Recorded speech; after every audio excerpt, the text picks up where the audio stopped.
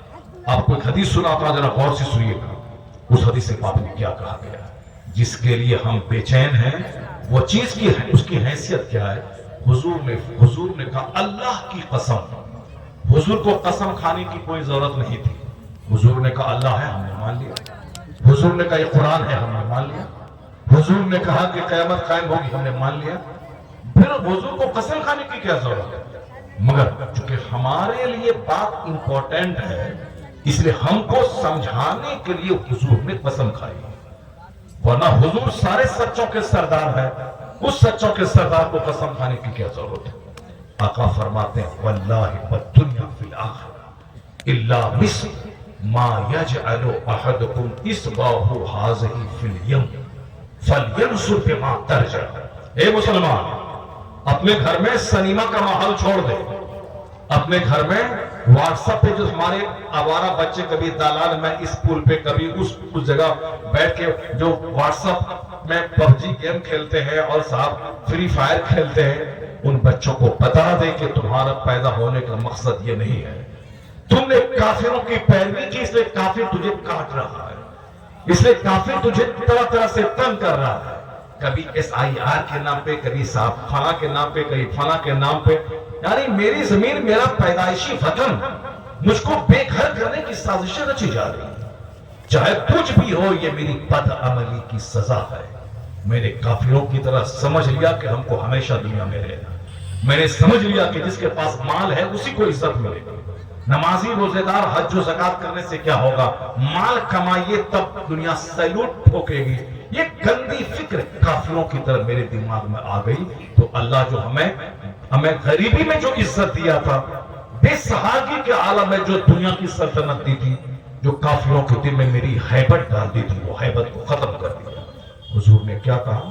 اللہ کی قسم، یہ دنیا آخرت کے سامنے ایسی ہی ہے جیسے تم میں سے کوئی اپنی انگلی سمندر میں ڈال دے۔ فَلْيَنْظُرْ بِمَا تَرْجِعُ، پھر وہ دیکھے کہ اس انگلی میں کتنا پانی ہے، یہ انگلی کتنا پانی لے کے لوٹی ہے۔ ذرا غور سے سنیے گا، حضور نے کیا کہا؟ اللہ کی قسم، the example of this world، اس دنیا کی مثال آخرت کے سامنے ایسی ہی ہے جیسے تم میں سے کوئی اپنی انگلی سمندر میں ڈالے، پھر دیکھے کہ کتنا پانی اس انگلی میں لگا ہے۔ کتنا پانی لگا؟ جو 4 قطرہ پانی لگے۔ حضور کہتے یہی مثال دنیا کی آخرت کے سامنے، مرنے کے بعد کی جو دنیا ہے وہ اپار سمندر کے مانند ہے، اور یہ دنیا جس میں ہم لوگ رہ رہے ہیں، یہ 1 قطرہ پانی ہے۔ کتنے پاگل ہیں وہ جو 1 قطرہ پانی کے لیے دیوانہ ہے، اور جو آخرت مثل سمندر ہے اس کی کوئی فکر نہیں ہے، اس کا کوئی چرچا نہیں ہے، اس کے بارے میں کبھی گھر میں تبصرہ نہیں ہے، جبکہ گھر میں دنیا کے بارے میں تبصرہ ہونا چاہیے 10%، اور 90% چرچا آخرت کے بارے میں ہونا چاہیے کہ مرتے وقت زبان پہ کلمہ جاری ہوگا کہ نہیں۔ قبر کی اندھیری میں جہاں سارے احباب رشتہ دار مٹی ڈال کر آ جائیں گے، اس قبر کی تنہائی والی پہلی رات میں وہاں میرا ساتھی کون ہوگا؟ اس تاریکی والی قبر کے اس گڈھے میں میرے لیے کون سا کام نور اور روشنی کا سامان ہوگا؟ کوئی نہیں چرچا کرتے، جبکہ سب کو جانا ہے۔ ایسا نہیں کہ کسی کو مولوی صاحب کو ہی مرنا ہے اور عام آدمی کو نہیں مرنا ہے۔ ٹوپی پہنے مولوی صاحب، داڑھی رکھے مولوی صاحب، پنجابی کرتا پہنے مولوی صاحب، سچ بولے مولوی صاحب، اذان دے مولوی صاحب، رمضان کا روزہ رکھے مولوی صاحب، تراویح 300 رات میں پڑھے مولوی صاحب، اور ہم تو صرف 5 دن میں تراویح پڑھا، اپنا 6 کا پورا کیا، اور پھر بالکل آزاد ہو گئے جیسے کہ ہم نے اپنا ایک بوجھ اٹھا دیا۔ جبکہ فجر کی نماز پڑھنا اتنا بڑا فرض ہے کہ اس کے سامنے تراویح کی نماز کی کوئی حیثیت نہیں ہے۔ تراویح کی نماز پڑھنا سنت ہے۔ آدمی نہیں پڑھے گا تو اتنا بڑا مجرم نہیں ہے، مگر فجر کی نماز پڑھنا فرض ہے، ظہر پڑھنا فرض ہے، عشاء پڑھنا فرض ہے۔ اب فجر صرف 5 دن تراویح پڑھا جیسے کہ ایک رسم ادا کر دیا کہ ہم نے پڑھ لیا۔ رمضان کی ہر رات میں تراویح پڑھنا سنت موقع ہے، ہر رات 3 دن میں ختم ہو جائے، مگر تراویح کی 20 رکعت تو ہر رات پڑھنا پڑے گا، چاہے ایک ہی دن میں پورا قرآن پاک ختم کر لے آدمی عشاء کے مصرے کے فجر تک، لیکن 30 رات 20 رکعت تراویح مرد کو بھی پڑھ رہا ہے، عورت کو بھی پڑھ رہا ہے۔ یہ جو چھیتا والا کاروبار چل رہا ہے کہ 3 دن میں 10 دن میں 5 دن میں پڑھ لیا، اس کے بعد فری ہو گئے اپنا جہاں چاہیں جائیں، نہیں۔ رمضان عبادت کا مہینہ، رمضان کا ایک منٹ قیمتی ہے۔ سال کے 11 مہینے مارے مارے پھرے تو پیٹ نہیں بھرا، ایک مہینہ مارے مارے پھرو گے تو کتنا پیٹ بھر جائے گا۔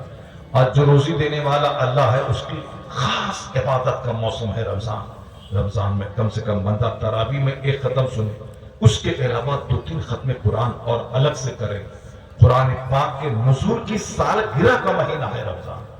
قرآن کی وجہ سے ہی رمضان کو اتنی فضیلت ملی، اس میں شب قدر ہے، اس میں اعتکاف ہے، اس میں تراویح ہے، اس میں افطار کرانے کا ثواب روزہ رکھنے کے برابر ہے، سحری کا سسٹم ہے، اس میں شب قدر ہے۔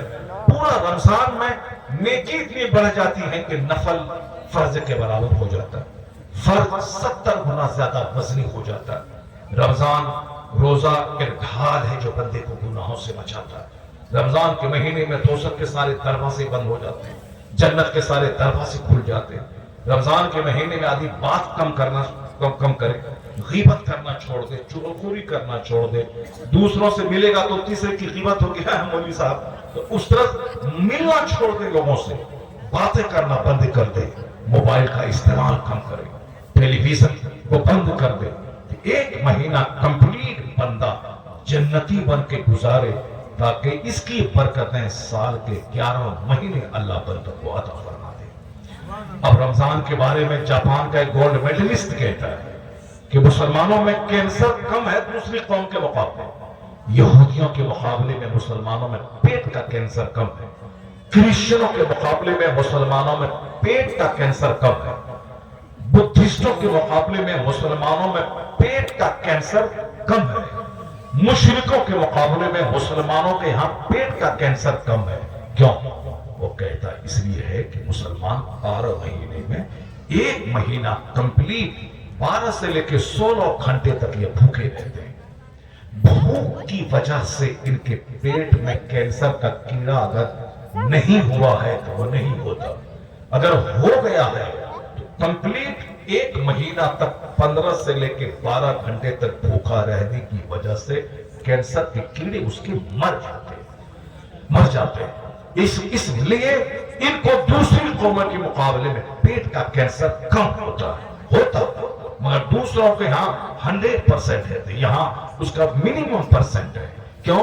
یہ روزہ رکھتے ہیں، تو روزہ جنت دلاتا ہے مرنے کے بعد، کینسر سے بچاتا ہے دنیا میں۔ روزہ مرنے کے بعد جنت کے 8 دروازوں میں سے ایک دروازہ باب ریان ہے، جس سے صرف روزے دار داخل ہوں گے، مگر دنیا میں چہرے پہ نور لاتا ہے روزہ، دل میں سیٹسفیکشن لاتا ہے روزہ، زندگی میں پیشنس لاتا ہے روزہ، زندگی میں سر سے لے کے پاؤں تک سارے پارٹس کو پیوریفائی کر دیتا ہے یہ روزہ۔ تو حضور نے کتنا بڑا انعام روزے کی شکل میں دیا ہے، صحت یہاں ملے گی، قناعت یہاں ملے گی، راحت یہاں ملے گی، دولت یہاں ملے گی، عزت یہاں ملے گی، چہرے پر نور یہاں ملے گا، اور صحت تندرستی یہاں ملے گی، اور مرے گا تو مرنے کے بعد جنت وہاں ملے گی۔ اور سائنسداں کہتے ہیں چائنا کو observe fast you will be healthy، امریکہ کا ویگیانک کہتا ہے observe fast you will be healthy، Holland کا پادری کہتا ہے observe fast you will be healthy، Hindustan کے اتراکھنڈ کے رام دیو کہتے ہیں observe fast you will be healthy، یہاں تک کہ آج ڈاکٹر کہتے ہیں observe fast you will be healthy۔ زیادہ کھانے کی وجہ سے زیادہ بیماریاں ہیں، زیادہ کھانے کی وجہ سے زیادہ بیماریاں، جو دن بھر میں 10 بار کھائے گا وہ زیادہ بیمار ہوگا، اس کی چھوٹی آنت خراب ہوگی، بڑی آنت خراب ہوگی، اس کا اسٹامک خراب ہوگا، گردہ خراب ہوگا، پروسٹیٹ کی بیماری ہوگی، اس کو صاحب بے شمار امراض ہوں گے. سارے امراض زیادہ کھانے کی وجہ سے. جو جتنا کم کھائے گا اتنا زیادہ ہیلدی اور سوستھ وہ رہے گا. اس لیے ڈاکٹر سے لے کر کے پنڈت جی تک، پنڈت جی سے لے کے پادری تک، پادری سے لے کے ویگیانی تک سارے لوگ کہتے ہیں ہیلدی رہنا ہے تو کم کھائیے، ہلکا پھلکا رہیے. یہ سارے لوگ آج کہہ رہے ہیں. میں آج سے 1500 سال پہلے جبکہ نہ کوئی کالج تھا، نہ یونیورسٹی تھی، نہ آبزرویٹری تھی، نہ اس وقت فزکس کیمسٹری بایولوجی کا نام دنیا میں تھا. اس زمانے میں پیغمبر اعظم علیہ السلام نے کیا کہا تھا؟ سومو تصحو، روزہ رکھو صحت مند ہو جاؤ گے. تو جہاں دنیا کے کروڑوں ویگیانک کی نظر آج گئی ہے وہاں نظر مصطفیٰ کی 1500 سال پہلے گئی ہے. یہ اس بات کی دلیل ہے نہ کوئی تھنکر بڑا، نہ پروفیسر بڑا، نہ ڈاکٹر بڑا، نہ لائر بڑا. اعلیٰ حضرت کی مانے تو سب سے اعلیٰ و اولیٰ ہمارا نبی، سب سے پہلا و اعلیٰ ہمارا نبی. Our prophet is the most sublime and the highest.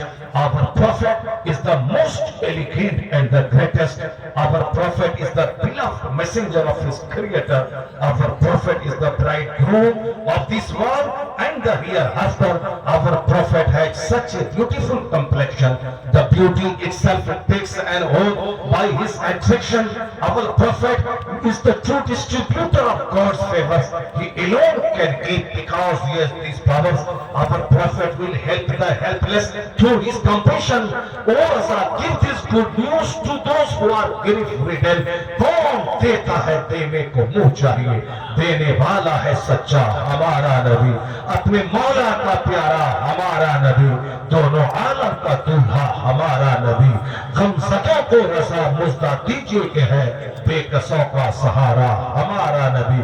سارے اونچوں میں اونچا سمجھئے جسے، ہے اس اونچے سے اونچا ہمارا نبی. سارے اچھوں میں اچھا سمجھئے جسے، ہے اس اچھے سے اچھا ہمارا نبی. اچھے نبی کا اچھا پیغام، روزہ رکھو صحت مند ہو جاؤ گے. اچھے نبی کا اچھا پیغام، 5 وقت کی نماز پابندی سے پڑھو. جیسے دروازے پر اگر نہر ہے 5 بار کوئی نہائے تو بدن میں میل نہیں رہے گا. اسی طرح یمحو اللہ بہن الخطایا، جو 5 وقت نمازیں پڑھتا ہے اللہ اس نماز کے صدقے میں ساری خطاؤں کو معاف کر دیتا ہے. یہ نماز ہمارے لیے رحمت ہے، یہ روزہ ہمارے لیے رحمت ہے. اور یہ جو مال کی تلاش میں آپ پاگل ہو رہے کافروں کی طرح، اللہ تعالیٰ کافروں کے دل میں جو آپ کا ڈر تھا، جو حیبت تھی، اس کو ختم کر دیا. بس ایک حدیث سناؤں، آپ اس کو گھر پال کے لے کے جائیے اور اپنے گھر میں اس کو اپنے بال بچوں میں اس کا تبصرہ کیجیے. جب محلے سماج میں بیٹھیے تو اس وقت کا تبصرہ کیجیے. وہ حدیث پاک ہی آقا فرماتے ہیں اخیر زمانے میں دنیا کی ساری قومیں تجھ کو کھانے کے لیے دوڑ پڑیں گی. جس طرح دسترخوان بچھانے کے بعد ایک بندہ آواز دیتا ہے کہ آئیے کھانا کھائیے اور سارے لوگ دسترخوان پہ جا کے ٹوٹ پڑتے ہیں، اسی طرح دنیا کی ساری قومیں ایک دوسرے کو آواز دیں گے. یوشک الامم ان تدا، یعنی یہ امتیں دنیا کی ساری قومیں ایک دوسرے کو آواز دیں گی آؤ مسلمانوں کو کھا جاؤ. آقا علیہ السلام نے کہا سرکار کیا اس زمانے میری تعداد کم رہے گی کہ دنیا کی ساری قومیں مجھ کو کھانے کے لیے ایک دوسرے کو آواز دیں گی؟ مشرک کہیں گے اے یہودی آؤ مسلمان کو کھا جاؤ.